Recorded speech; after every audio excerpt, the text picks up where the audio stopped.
the two things you mentioned are getting really fucking strong and getting lean are like the two pillars of getting the physique you want. So doing those concurrently, obviously there is like kind of a like give and take on that relationship of trying to get like super fucking lean and also super fucking strong.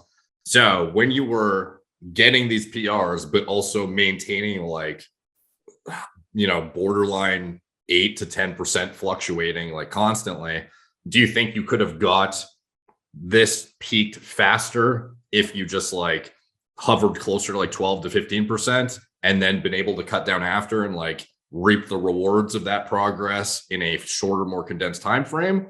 Or do you not think it made that much of a difference at all staying this lean? That's a really, really solid question. Can you give me 2 minutes? I gotta freaking yeah, sure. I gotta grab my freaking too. Yeah. Okay. Sick. Give me 2 minutes. Yeah. Okay. Let's see. Okay, so we just had a piss break. Recording's back on. So if you need me to, I don't even remember the fucking question. No, I remember the question. Basically, could I have built my strength faster if I let myself? Like, I imagine a lot of people are thinking, okay, it took Greg, this long to get to where he's at, or it took 3 to 4 years to build 80% of the progress. Could you have got that 80% within 2 years or 2.5 years if you hovered around 12 to 15% at a more conducive body fat to building rather than being 8 to 10% all the time? And then like, I don't know how many people would have the patience for this, but staying not fat, but like not aesthetic as fuck for 2 to 3 years in order to eventually get to your aesthetic, like where you want to be in a shorter time frame. Like, would that be something that you thought would have worked? Yeah, I have a long-winded answer for this. The first thing I'll say is that like I have to be pretty objective. Is there a faster way to do it? Like the reality is, and people ask me, how long does it take to build your physique? How long does it take this? You might never get there. Like that's the reality. How many of your friends do you know that freaking go to the gym and incline press 130-pound dumbbells? The reality is like the idea of looking for the shorter path. It's a good thing to do, but you have to be like realistic where some people will never hit a certain level. And like, if you're always trying to find, the shorter path, it's like at the end of the day, I freaking love the fitness journey. I love training. I love figuring things out, seeing what works, seeing what doesn't. But it's like, that's like the pill people are gonna have to swallow where like I've built up to doing, 315 for 6-7 reps on bench with lower ab veins and stuff. Some people genetically will never, ever get there. I would love to tell them with my program, anyone can rep 315, for 6 reps chiseled. Not everyone can do that.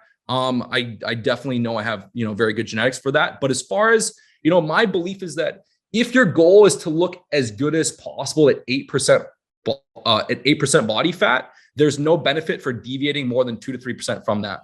So if you have to get to 12 to 15% body fat to gain muscle, then to cut down to 8%, you're better off just staying at 10%, 10, 11. Deviating too far from that, it can throw things off because then you have to spend time cutting. If you hit a really solid bench press or incline bench press, when you have an extra 8 to 10 pounds of body fat, it's a different lift when you get rid of that fat. It feels different. If you look at, Olympic level gymnasts, yes, they're doing more body weight stuff, but they develop and build their strength without having to put on fat. They build extremely high levels of strength. And resistance is resistance, whether, you're doing a lat pull down or pulling yourself up with one arm or doing handstand push-ups or shoulder pressing 100-pound dumbbells. Resistance is resistance, and they're able to build strength without having to put on 15, 20 pounds of body fat. So I think that if the end goal is to be as strong as possible, yeah, it might make sense to kind of get up to 12 to 15%, and then you can eat a lot more, recover better. But if the goal is just to be as sharp as possible, I think it's counterproductive to do a deliberate bulk. And I haven't seen it. I don't know. It's hard to say. But I just haven't seen it work out that well. Like not really with naturals.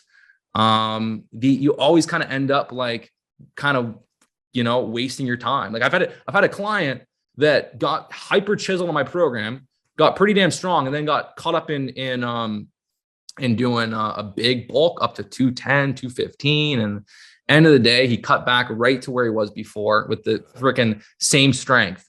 And so I think like the state, like if your goal is to look amazing at 10%, yeah, get as strong as possible and maybe let yourself go up to 12%. But I just don't think that if you want to look at really, really good lean, it's counterproductive to let your body fat go to the point where you have to cut 10 pounds of fat after. You end up at the same spot. And now I will say I will say that, yeah, I can build strength better when my body fat is, maybe closer to like on a more on the higher end of single digits. When I get to the point where freaking my face is gaunt and, I'm just like, I'm like way leaner, then the strength is way harder. So yeah, like there's a sweet spot and everyone has to find their sweet spot. I mean, if we're going to say that my body fat is 7 to 9%, yeah, if I'm at 8 to 9%, it's easier. If I'm down to 7 or below, it's way harder. So that's a caveat. And that's with me and my genetics. Someone else might be more sensitive to leanness where they do best 10 to 12%, but no one needs to get to 16, 17% if they want to look as good as possible lean at 10%.